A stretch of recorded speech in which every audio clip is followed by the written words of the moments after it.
This is Fresh Air. I'm Terry Gross. Songwriter, singer, and actor Kris Kristofferson has a new CD in which he does new versions of his best known songs. Songs like Me and Bobby McGee, For the Good Times, and Help Me Make It Through the Night. Kristofferson first came to Nashville in the 60s after being a Rhodes Scholar and serving in the military. His first job in the music industry was working as a janitor at Columbia Records, where he met Johnny Cash, who became his good friend, recorded Kristofferson's songs, and convinced Kristofferson to start recording himself. Kristofferson is well known for his acting as well as his singing. Recently, he appeared in the John Sayles films Lone Star and Limbo, as well as Payback and A Soldier's Daughter Never Cries. Right now, he's getting back to normal after having triple bypass heart surgery 3 months ago. Let's get started with his new version of perhaps his best-known song, Me and Bobby McGee. Busted flat in Baton Rouge, heading for the train, feeling nearly faded as my jeans. Bobby thumbed a diesel down just before it rained, took us all the way to New Orleans. I pulled my harpoon out of my dirty red bandana. I was blowing sad while Bobby sang the blues. With them windshield wipers slapping time out, Bobby clapping hands, we finally sang up every song that driver knew. Freedom's just another word for nothing left to lose. Nothing ain't worth nothing, but it's free. Feeling good was easy, Lord, when Bobby sang the blues. Feeling good was good enough for me.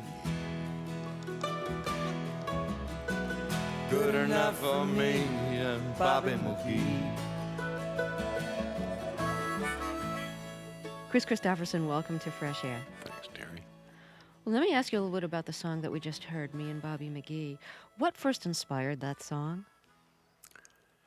Fred Foster, who owned Monument Records and Combine, called me up, said he had a song title for me that was Me and Bobby McGee. I thought he said McGee, but actually there was a girl named Bobby McGee who was Boodle O'Brien's secretary, and they were in the same building. Boodle O'Brien wrote a lot of songs for the Everly Brothers. Yes, he did. You're right on. And anyway, he said the hook is Bobby McGee is a she, you know, and I thought that sounded like the worst idea I'd ever heard of. But I wanted to write something for him. I had not had anything recorded since I'd gone to work for his company, and so I set out to write the song, and hid from him for a few months, and went back into our studio up there at Combine with Billy Swan and made a demo of it, and everybody liked the song. The most famous line from the song is "Freedom's just another word for nothing left to lose." What inspired that line? Well, that's what the song was really about to me, was the double-edged sword, you know, that freedom is.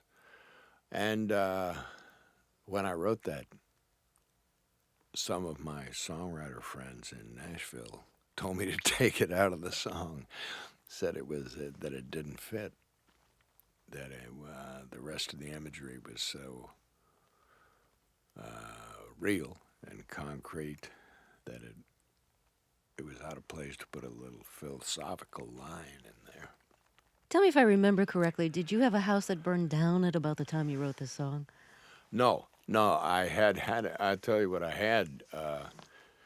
I was living in a condemned building at the time, and in a thing it cost me, I think, $50 a month. And somebody had broken into it during the week that I was down the Gulf of Mexico and trashed the place and stole what little I had to steal. I remember it was a very liberating feeling to me because everything was gone and there was nowhere to go but up. I had also alienated my family at the time. My wife had left me, and I was separated, from my kids. And I think I'd been disowned by my parents by that time, and it was pretty liberating not having any expectations or anything to live up to. How did Janis Joplin end up recording this song? Bobby Newirth taught Janis the song, I believe, and I think he'd heard it when Roger Miller had recorded it. Mm-hmm. I first heard that she had sung this song when I came back I'd been down in Peru making a movie with Dennis Hopper, singing Bobby McGee, as a matter of fact, in the film. And somebody told me she had sung it in a concert. I think it was in Nashville. And then later, Bobby introduced me to her, and we lived out of her house for about a month or so. And we became close friends, but I never did hear her sing it. I never heard her tape of it till the day after she died. Paul Rothchild played it for me.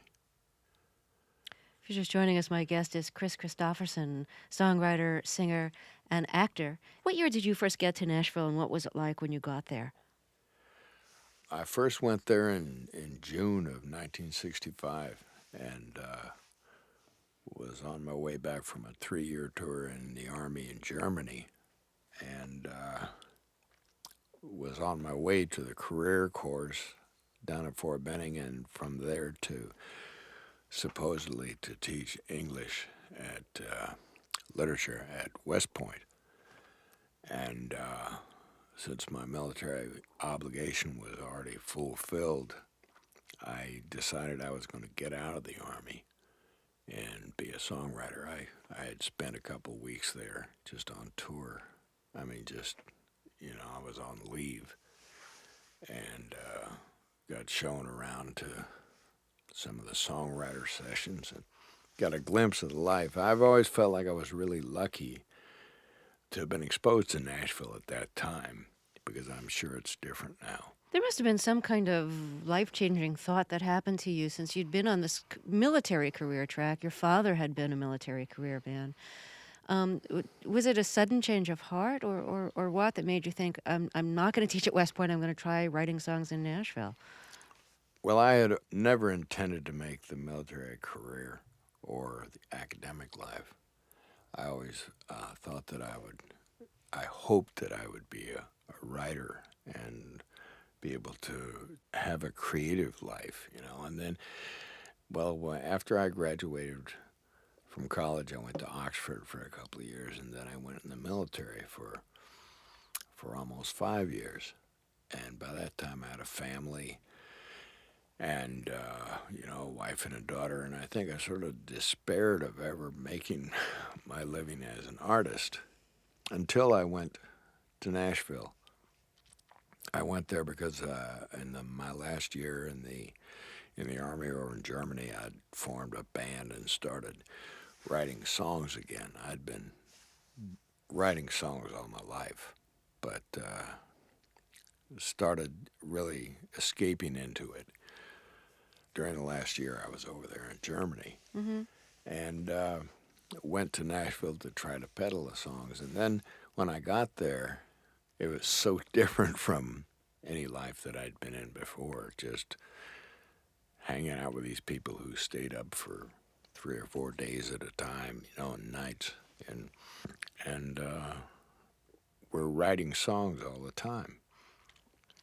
I think I wrote 4 songs during the first week I was there. And it was just so exciting to me. It was like a lifeboat, It was like my salvation. My guest is songwriter, singer, and actor Kris Kristofferson. His new CD is called The Austin Sessions. We'll talk more after a break. This is Fresh Air.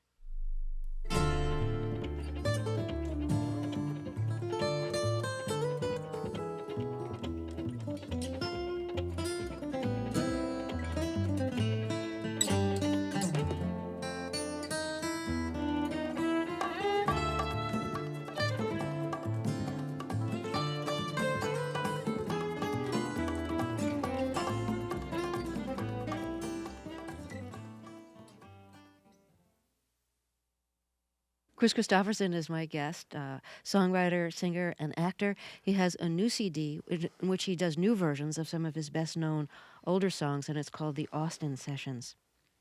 How did you start making movies? Did you think one day I'm going to act? When I started performing my own songs, the first place I ever played was at the Troubadour Club in Los Angeles. It was kind of a hangout like the Bitter End in New York. And I think at the time there was more people looking for new blood because I got a lot of offers just off of performing there. And eventually Harry Dean Stanton gave me a script. I didn't even know he was an actor at the time. I thought he just sang in the bar there at the Troubadour. But he helped me do a screen test for a film that was called Cisco Pike. And I got to put my music in it, and I was the lead in it, in a film with Gene Hackman and Karen Black and Harry Dean. And it just went on from there. Compare the roles that you get now with what you got early on. You're often playing the heavy now. Yeah, I think that's thanks to John Sayles. And Lone who, Star. in Lone Star. Yeah, where you played a sadistic sheriff. Yeah, it was so different from most of the roles that I played before that I think people finally thought I was acting. I'm not sure anybody thought I'd ever acted before that.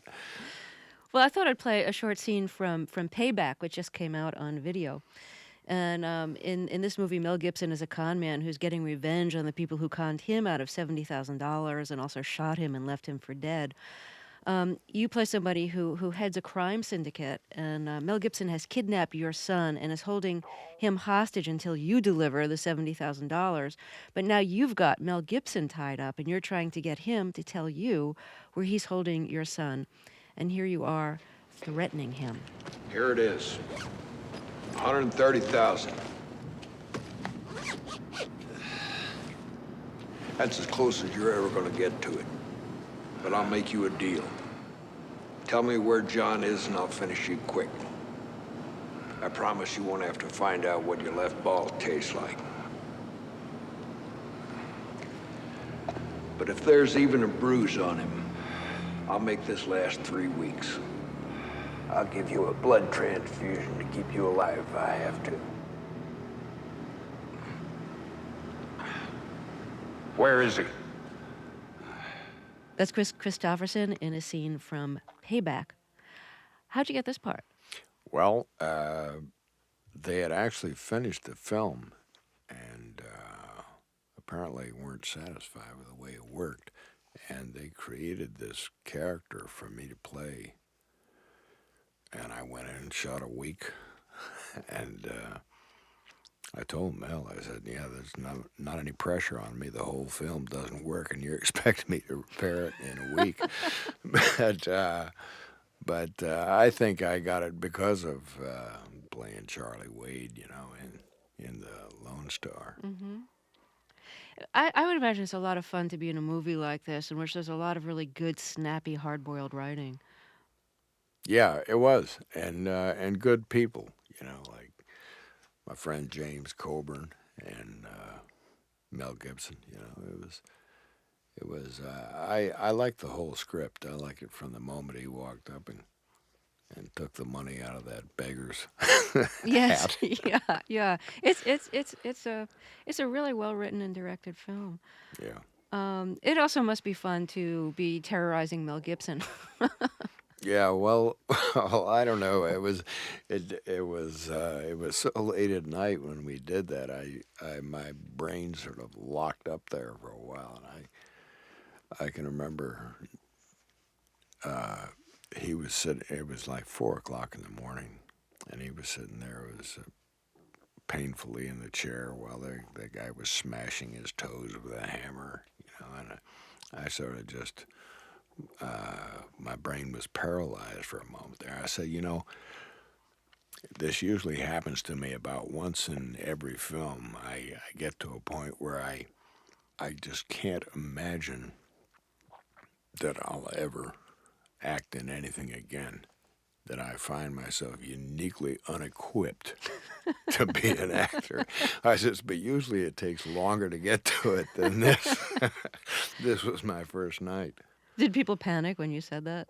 Not really. I don't think anybody was afraid that I couldn't do it. Well, I'd like to close with another song from your new CD, the Austin Sessions. And this is a song called The Pilgrim, Chapter 33. Now, this song is quoted in Taxi Driver. The Sybil Shepherd character, Betsy, buys the record for Travis, the taxi driver played by Robert De Mm. Niro, and she says that he reminds her of the character in the song, and she quotes the line, he's a walking contradiction, partly truth and partly fiction. How did the song end up in Taxi Driver? I don't know. I always felt like that was the nicest thing that Marty Scorsese ever did to me. Well, I guess you had already worked with him, and Alice doesn't live I here worked, anymore. yeah, but I didn't know it was going to be in that one. And God, he had there's De Niro holding up my album, and they're quoting me like Bob Dylan or something. It was. I still think that's one of the sweetest things I've ever seen anybody do for anybody in the business. And who did you write the song about? Well, I wrote it about myself and about a lot of friends of mine that I thought were, Ramblin' Jack Elliott, Chris Gantry, Johnny Cash, and everybody I knew at the time, and a lot of us were 33 at the time. That's why it's called Chapter 33. And Dennis Hopper. I remember when we were down in Peru. Every time that you would tell somebody you were 33 years old, they'd say, the age of Christ. So that sort of fit the pattern of it. So were you referring at all to how you and a lot of people you knew were kind of self-invented? Oh, yes. Yes. Partly truth and partly fiction. I've always felt that I and many of the people I admire are figments of our own imagination. I always felt that Willie Nelson, Muhammad Ali were particularly successful at that, at imagining themselves and living up to what they imagined themselves to be. And I you're remember when I first saw Muhammad Ali, he was Cassius Clay. He was a little skinny light heavyweight over in Rome, and he was telling everybody he was going to be the biggest, the best. He was the next Joe Louis, and he imagined himself right up into that. do you feel you And did that too? I think I did.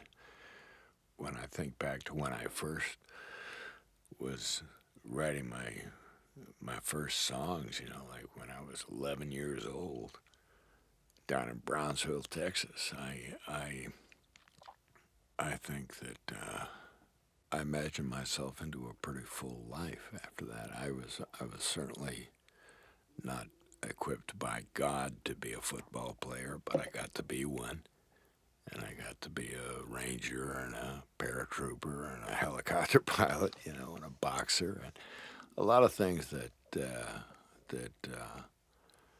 I don't think I was built to do.